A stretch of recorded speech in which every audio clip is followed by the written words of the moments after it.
여러분, 배당주 투자는 예금보다 안전하다? 이 말 한 번쯤 들어보셨죠? 바로 이 믿음 때문에 정말 많은 투자자들이 큰 손실을 보곤 합니다. 오늘 그 위험한 환상의 실체를 제가 샅샅이 파헤쳐 드리겠습니다. 배당주는 안전하니까 예금보다 낫지 않아? 와, 듣기만 해도 정말 쏠깃한 생각이죠. 매달 꼬박꼬박 내 통장에 돈이 꽂히는 이 안정적인 현금 흐름. 바로 이걸 기대하면서 많은 분들이 배당주 투자의 세계에 처음 발을 들여놓습니다. 하지만 그 안전하다는 믿음의 결과가 바로 이겁니다. 무려 마이너스 50%. 일부 투자자들이 배당주는 안전하다는 생각, 딱 그 하나만 믿고 섣불리 투자했다가 겪게 되는 실제 원금 손실률이에요. 도대체 왜 이런 일이 벌어지는 걸까요? 지금부터 그 이유를 아주 명확하게 알려드릴게요. 자, 이제부터 실제 투자자들이 겪었던 5가지 정말 뼈아픈 실패 사례를 통해서요. 우리는 무엇을 피해야 하는지 아주 생생하게 배워볼 겁니다. 첫 번째 함정, 바로 고배당의 유혹입니다. 35살 직장인 A씨가 있었어요. 이분이 연 15.5%라는 이건 뭐 거의 꿈에나 나올 법한 배당률에 완전히 이끌려서 3천만 원을 투자했습니다. 과연 결과는 어땠을까요? 6개월 동안 배당금으로 270만 원을 받은 건 맞아요. 좋은 소식이죠? 하지만 바로 그 기간 동안 주가가 25%나 폭락하면서 원금에서 750만 원이 그냥 사라져 버렸습니다. 결국 배당금을 받고도 최종적으로는 480만 원 손실을 봤죠. 바로 여기서 우리의 첫 번째 교훈이 나옵니다. 비정상적으로 높은 배당률은요, 기회가 아니라 위험 신호일 가능성이 훨씬 더 높다는 겁니다. 꼭 기억하세요. 다음은 은퇴를 준비하시던 55세 B씨의 이야기입니다. 이분은 30년 넘게 단 한 번도 거르지 않고 배당을 지급해온 AT&T라는 회사의 역사, 딱 그거 하나만 믿고 1억 원을 투자했어요. 그런데 B씨가 놓친 결정적인 지표가 하나 있었어요. 바로 배당 성향입니다. 이거 쉽게 말해서 월급의 80% 이상을 써버리는 사람한테 우리가 저축이나 미래 투자를 기대하긴 좀 어렵잖아요? 그것처럼 배당 성향이 너무 높다는 건 회사가 미래 성장이나 위기 대응에 쓸 돈을 거의 남기지 않고 있다는 아주 위험한 신호거든요. 결국 어떻게 됐을까요? AT&T는 배당을 47%나 삭감했고 주가는 30% 폭락했습니다. B씨의 은퇴 계획은 정말 하루아침에 무너져 내리고 말았죠. 과거의 영광이 미래를 보장해주지는 않는다는 아주 뼈아픈 사실을 보여주는 겁니다. 세 번째 케이스는 배당금이라는 나무만 보고 숲을 보지 못한 C씨의 이야기입니다. 이분은 경기에 따라서 실적이 크게 롤러코스터를 타는 경기 민감주에 5천만 원을 투자했어요. 그리고는 통장에 꼬박꼬박 들어오는 배당금에만 만족하고 있었죠.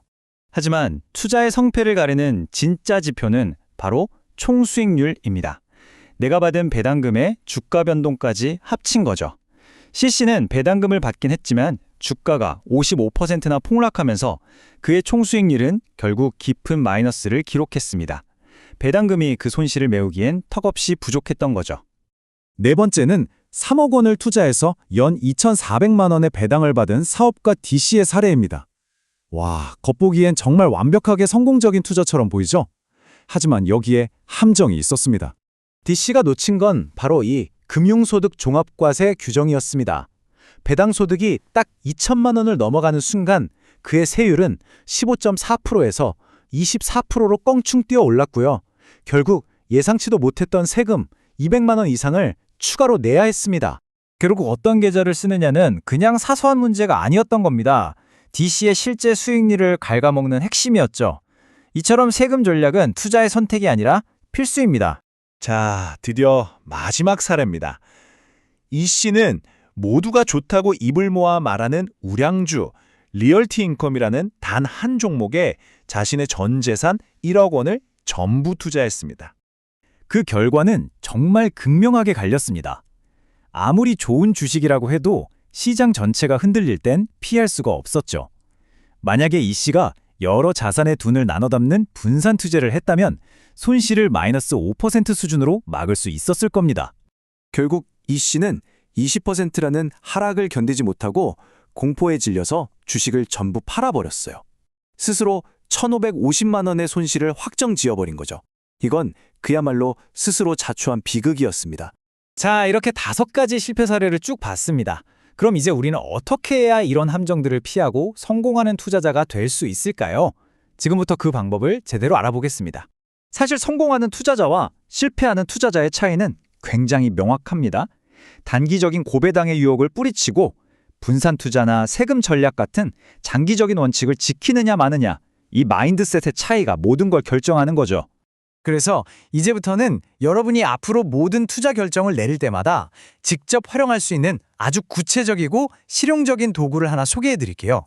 앞으로 어떤 투자를 결정하기 전에 이 6단계 체크리스트를 반드시 확인해 보세요.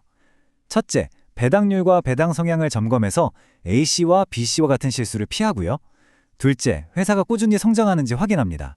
셋째, 이 회사가 속한 산업 자체의 전망은 어떤지 보고요. 넷째, 이 시처럼 되지 않도록 최소 10개 이상의 자산에 분산 투자합니다. 다섯째, D씨 경우처럼 세금 폭탄 맞지 않도록 절세 계획 세우고요. 마지막 여섯째, 단기 변동에 흔들리지 않고 내가 이걸 10년 이상 보유할 수 있는지 스스로에게 질문하는 겁니다. 이 6단계만 거쳐도 실패 확률을 극적으로 낮출 수 있어요. 자, 그럼 이 모든 것을 관통하는 성공 투자의 4가지 계명은 과연 무엇일까요? 이것만큼은 여러분이 오늘 반드시 기억하셔야 합니다. 지금까지 본 5가지 사례에서 우리가 배운 4가지 가장 중요한 교훈입니다. 첫째, 높은 배당률에 현혹되지 말고 그 이면을 볼 것. 둘째, 항상 총 수익률을 따질 것. 셋째, 세금을 계획할 것. 그리고 넷째, 절대적으로 언제나 분산 투자할 것. 이 4가지만 기억하셔도 됩니다. 마지막으로 이 질문을 스스로에게 한번 던져보시길 바랍니다. 나는 일시적인 소득을 위해 투자하는가? 아니면 장기적인 부를 쌓기 위해 투자하는가? 이 질문에 대한 여러분의 답이 앞으로 여러분의 모든 투자 결정을 이끌어줄 겁니다. 여러분의 궁극적인 재무 목표는 무엇인가요?